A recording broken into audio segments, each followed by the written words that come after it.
वकील बहू। जनक पेशे से एक बहुत अच्छी वकील थी, लेकिन कहते हैं ना, बहू कितनी भी बड़ी तोप क्यों ना हो, सास के सामने तो भीगी बिल्ली ही होती है। अरे जनक, क्या बात है? आज रोटी नहीं मिली अभी तक। ये तेरा कोर्ट नहीं है जो आज फैसला ना हुआ तो कल की तारीख मिल जाए। रोटी तो रोज वक्त में चाहिए। हाँ। माँ जी, रोटी तो कब की बन गई। मैंने आपको कहा तो खाना खाने के लिए, आपने शायद सुना नहीं होगा।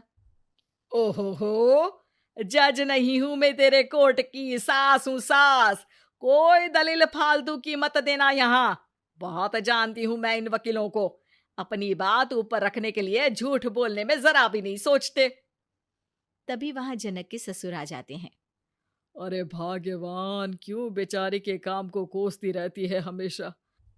मैं भी तो था वहां जब ये आई थी तुझे रोटी खाने को बुलाने के लिए।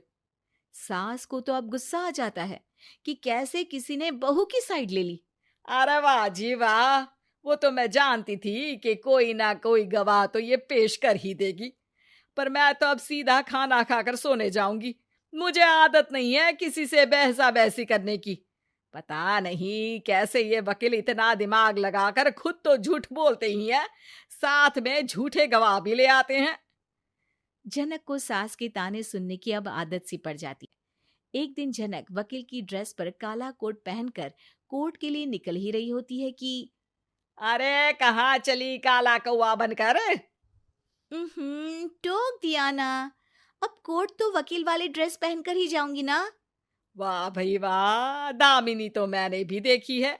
सन्नी पाजी ने ऐसा ही कोट पहना था और कहा था कि तारीख पर तारीख, तारीख पर तारीख। मतलब कि कोई बात करनी है तो बोलिए, वरना वक्त नहीं है मेरे पास खराब करने के लिए। अरे पता नहीं तुझ में क्या देखा मेरे बेटे ने, सारा दिन वकीलों वाली बहस करती है, भोली भाली सास के साथ। अच्छा सुन, जो इतनी बहस मेरे आगे करती है ना, जरा अपने बॉस से कर ले, जो 1 साल भी ना हुए तेरी शादी को और काले कपड़े पहना दिए। अंदर जा और लाल कोट पहन कर आ, पता तो चले कि नई नवेली शादी हुई है। अरे माँ जी, कोर्ट में मेरा बॉस क्या करेगा? ये तो पूरे देश की ड्रेस है वकीलों के लिए। लेकिन सास तो ठहरी सास। अच्छा, तो कोई जरूरत नहीं है 2-4 साल कोर्ट जाने की। शादी थोड़ी पुरानी हो जाए तब इजाजत दे दूंगी मैं तुझे काले कपड़े पहनने की। अब क्या था, मन मारकर जनक को लाल रंग का कोट पहनकर कोर्ट जाना पड़ता है। उसके जाने के बाद आहा, बढ़िया, ये पूरे देश की ड्रेस की बात करने वाली। अरे पहना दिया ना लाल कोट।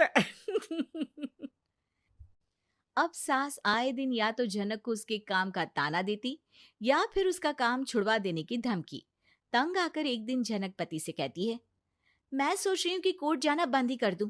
अरे क्यों यार, इतना अच्छा करियर है, क्यों छोड़ने की सोच रही हो? अरे लाल रंग का कोट पहनकर जाना पड़ता है। हर बात पर सास ताना देती है कि वकील तेज होते हैं, सवाल जवाब करते हैं, झूठी दलीलें देते हैं। अरे तो ठीक है ना, वो जो कहती है अपनी समझ से कहती है, लेकिन तुमको तो पता है ना कि सच्चाई क्या है। जनक को पति की बात से हौसला मिलता है कि तभी घर पर कुछ लोग आ जाते हैं। अरे आइए पंच साहब, कैसे आना हुआ? अरे भाई साहब, सुना है कि आपकी बहू वकील है। तभी वहां सास आ जाती है। हाँ है तो, लेकिन क्या हुआ? फिर कहीं बहस कराई क्या? अरे हम तो खुद दुखी है उसके व्यवहार से। अरे भाभी जी, आपको तो पूरा मोहल्ला जानता है कि आप कितना बोलती है। फिर हम यहाँ बहू रानी की कोई शिकायत नहीं, बल्कि अपनी परेशानी लेकर आए हैं। ससुर जी खुश हो जाते हैं। हाँ हाँ, मैं अभी बहू को बुलाता हूँ। जनक वहां आती है, सबको नमस्ते करके बैठ जाती है। बहू रानी, हमारे गांव में बड़ी मुसीबत आ गई है। अब तो पूरे गांव की जिम्मेदारी मानो तुम्हारे कंधों पर है।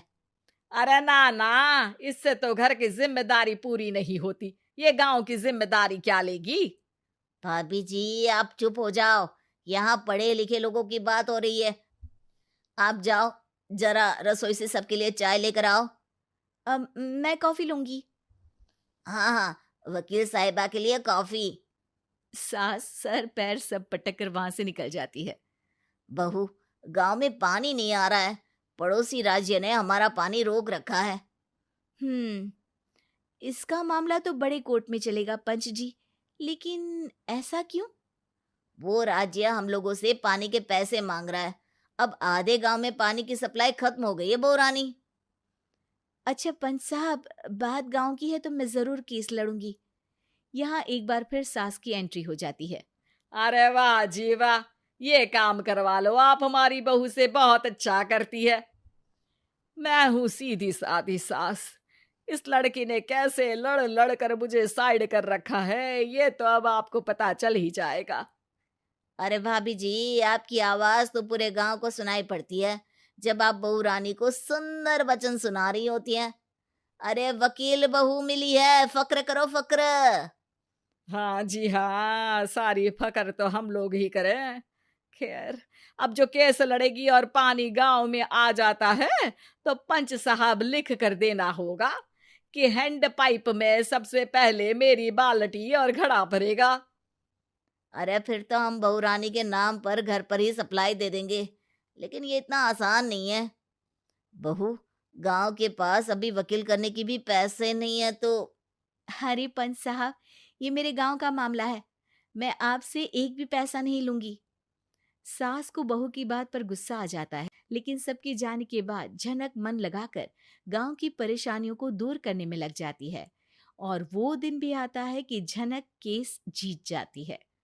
अरे आज तो प्लम्बर आकर घर तक पाइप लगा गया है।